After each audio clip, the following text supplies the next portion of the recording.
जस्तो सुरिलो आवाज, सारङ्गी रेटे जस्तो मिठो आवाजका धनी, जसले यति धेरै गीत गाउनु भएको छ, यति धेरै गीत गाउनु भएको छ, सबै रेकर्डमा आफूले सुरक्षित सायद राख्नु भएन होला, नत्र विश्वमा उहाँले जति गीत गाउनु भएको छ त्यति नै गीत गाउने मान्छे कोही पनि छैन। त्यस्तो व्यक्ति नेपाली लोक दोहोरी क्षेत्रको सम्राट। म यहाँको बिचमा जोरदार तालीको साथमा बोलाउँदैछु राजु परियार।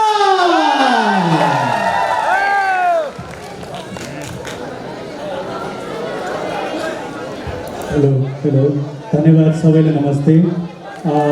आजका आयोजक टिमलाई धेरै धेरै धन्यवाद। विशेष गरी बडा दसैँ सांस्कृतिक साँझ रामेछाप काठमाडौँ सम्पर्क मञ्च नेकपा एमाले आयोजना गरेको कार्यक्रममा मलाई पनि सम्झिनु भयो, धेरै धेरै आभारी छु। यहाँहरू सबैलाई दसैँको हार्दिक हार्दिक मङ्गलमय शुभकामना व्यक्त गर्न चाहन्छु। हुन त म आज जोडी साथ उपस्थित भएको छैन, आज म सिङ्गलै गाउँछु। जति पनि अतिथिज्यूहरू हुनुहुन्छ उहाँहरूको चित्त बुझाउन सकुला नसकुला त्यो अलग कुरा, तर अहिलेलाई भने म एउटा दसैँ सम्बन्धी गीतबाट सुरु गर्छु र एउटा अर्को गीत चाहिँ पछि गाउँछ। नम्बर 3 नम्बरको बजाइमा होला लास्ट सही त्यो होइन सर, 2 नम्बरको छ, 2 नम्बरको छ है। दसैँको शुभकामना।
दसैँको शुभकामना सहित थियो। अब म यहाँ मेरो सानो हिस्ट्री पनि सुनाउन चाहन्छु, किनकि यो मासमा यो तपाईँहरूको साथमा तपाईँको भाइ छोरा हो। म यसर्थमा पनि म लमजुङ जिल्लामा जन्मेँ, लमजुङ जिल्लामा हुर्केँ। यो तथाकथित दलित भन्ने शब्दले घेरिएको समाजमा म जन्मेको हुँ। त्यस कारणले मैले देख्छु यो संसारमा मान्छे बाहेक अर्को कुनै जातै छैन होला। हो भने तैँले मात्र गाली पाउनु त हो भनेको छ। त्यस कारणले मैले भन्छु म मानव हुँ, मानवताको कुरा गर्न चाहन्छु। त्यस कारणले यो मानवताको लागि एउटा गीत बनाएको थिएँ। यो हिजोको दिनमा समाजले सिकाएको, मलाई हिजोको दिनमा समाजको त्यो रूपरेखा कोरिदिएको थियो, जुन रूपरेखा त्यसमा म हिँड्न बाध्य थिएँ। आज म त्यो उसमा छैन, ताकि तपाईँहरूले गर्दा यो परिवर्तन आएको, तपाईँहरूले पनि सलाम भन्न चाहन्छु। त्यस कारणले रुमाल धोएको छु, यो खोलीको पानी कोही नखानु, मैले छोएको हुन्छ नमर्ती। अहिले के भन्छ है, अघि बजाउनु हुँदैन।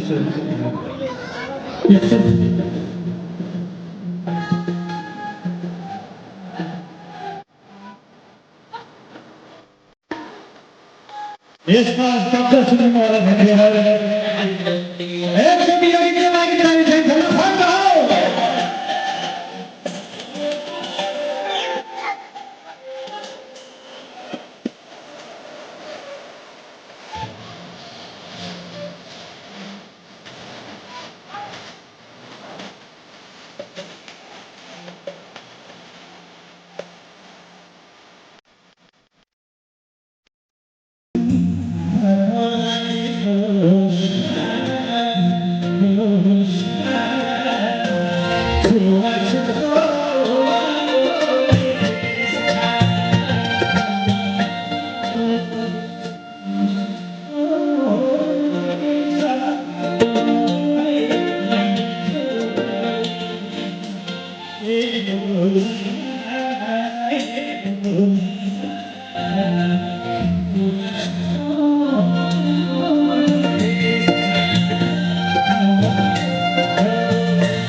म छुट्टिएर हुँदैछ एकचोटि फेरि हात देखाउनु त फर्क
धन्यवाद खुसी लाग्यो कस्तो लाग्यो जुन धेरै धेरै धन्यवाद यहाँसँग धेरै गाउने रहर थियो तर समयको पाबन्दीले आँटेको छ हामीलाई जाँदा जाँदा एक टुक्का यहाँहरूलाई न्याउली सुनाउँछु अनि जान्छ ल दुःख पर्दा तिम्रै काखमा रुने गर्थे सानो हो दुःख पर्दा तिम्रै काखमा रुने गर्थे सानो तिमीले धोका दियौ रुन कहाँ जानु बिर्सु भन्छु पापी मन मान्दैन बिर्सनेलाई बिर्सन जान्दैन ओ बिर्सनेलाई बिर्सन जान्दैन